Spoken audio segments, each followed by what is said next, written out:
March is dead and gone, so here's all the books, movies, TV, and music I got to. Alright, let's do it.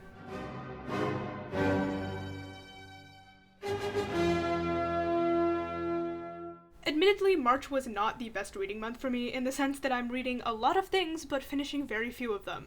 So I thought I'd talk about my 3 currently readings together: Carry On, Hamlet, and Pachinko.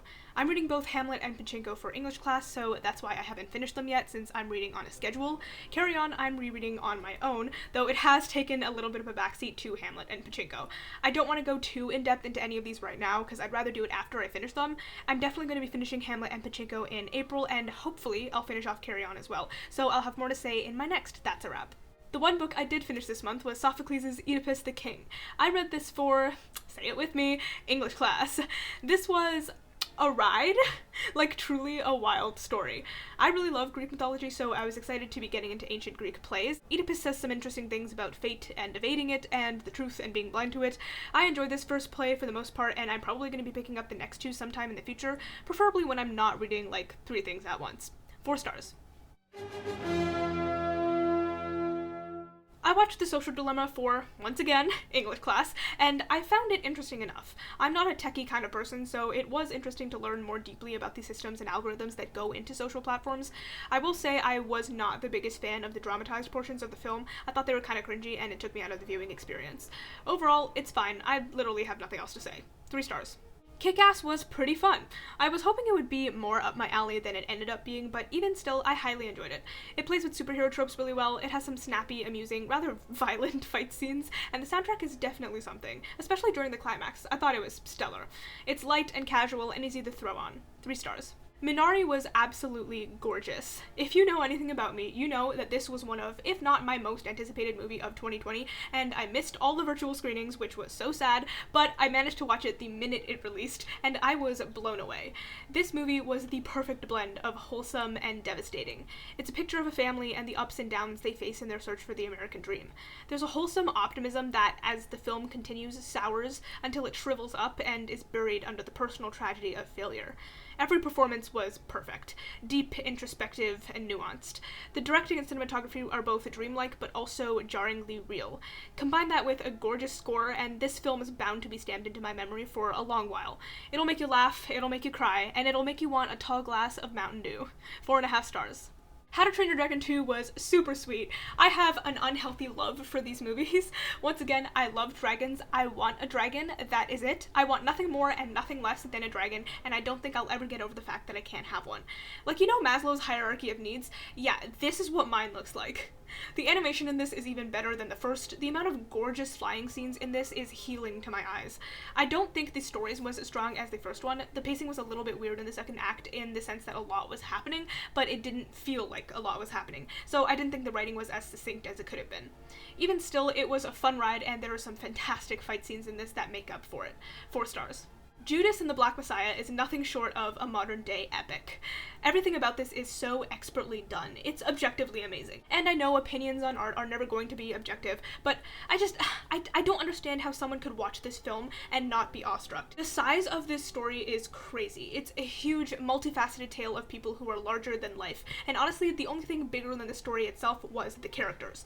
Daniel Kaluuya and Lakeith Stanfield deliver incredible, out-of-body performances, good enough to evoke chills and goosebumps. Dominic Fishback and Jesse Plemons are also amazing. Shaka King is definitely a name I'm going to be looking out for in the future, because man, what an expertly directed film. I feel like I can't say anything else at this moment in time. I will be rewatching a number of the movies I'm talking about in this video, so this is not the last time you'll be hearing about Judas. 4.5 stars. Nomadland was soft, slow, quiet, and beautiful, so it was 100% up my alley. Again, I'm a broken record at this point, but the writing, performances, directing, and cinematography were gorgeous. This is such a real and human film. And I think it's the exact opposite of Judas in the sense that it's not big and flashy and thrilling, but rather it's a very small, specific, and personal story about life and death and movement and stillness. Chloe Zhao tells this story in a way that is so natural. Watching this is very much just watching people live their lives, which is further enhanced by the fact that many of the characters are played by real-life nomads. Overall, it's a stunning, healing film that I highly recommend. Chloe Zhao Supremacy, 4 stars. Pieces of a Woman started out really great, and then slowly went downhill. I share a lot of people's opinions of this film, which is that the first 30 minutes is by far the best. The first half an hour is truly something to behold from both an acting and directing standpoint.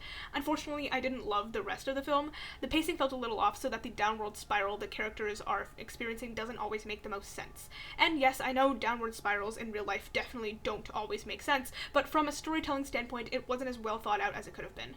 I also would have liked more closure between the couple. It sort of felt like everything was left up in the air on a dissonant note, and I was waiting for a resolution that never came. Vanessa Kirby carries this movie. Honestly, if you're planning on watching this, I'd recommend doing so just for her alone. 3.5 stars. Then I watched One Night in Miami. The performances, once again, carry this movie. Everyone is outstanding. The writing is also very well done, with every topic and theme moving smoothly and intertwining with each other to tell a story that is both hyper small and specific, but also huge and larger than just this. Regina King knocked it out of the park. For a movie that's essentially 2 hours of the same 4 people conversing, it never feels stale or drawn out. It retains its momentum for the entire runtime, which is something to applaud. Leslie Odom Jr.'s cover of A Change Is Gonna Come is perfection. There's just no other word for it, and his original song is also perfection. 4 stars. I finished off the month with Raya and the Last Dragon, and let me say right off the bat that this is 100% a lesbian enemies to lovers story, okay? You cannot tell me differently. That is the main idea of this movie. The dragons are secondary, and seeing how I've just said how much I love dragons, you know I'm serious about this. Do I wish Disney had explicitly said they were in love? Of course. Do I think they would actually do it? If it meant missing out on money, then no, because money is obviously more important than representation. I liked this well enough. The world is pretty, the pacing is a little bit weird during the second act, but I think the thing that this really has going for it are the fight scenes. These are beautifully directed and animated. They're quick and snappy with some life and energy and gravity to each blow it landed. Overall, not bad, but I would just wait for it to come out on Disney Plus rather than paying the extra $30 to get it early. Speaking of, shout out to my friend for letting me leech off her Disney Plus. You're really doing the most. 3 stars. I watched some true crime this month. If you're gonna watch either of these, I would recommend The Night Stalker. Okay.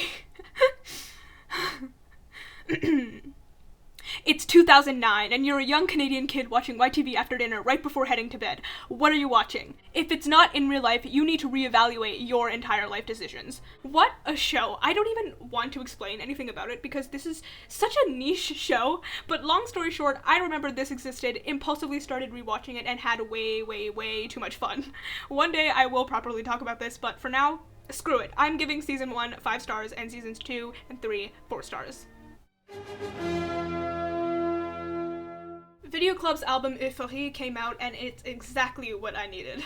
I love the retro, vintage, 80s style of music they've got going on here. If aesthetic was a sound, it would be Video Club's entire discography.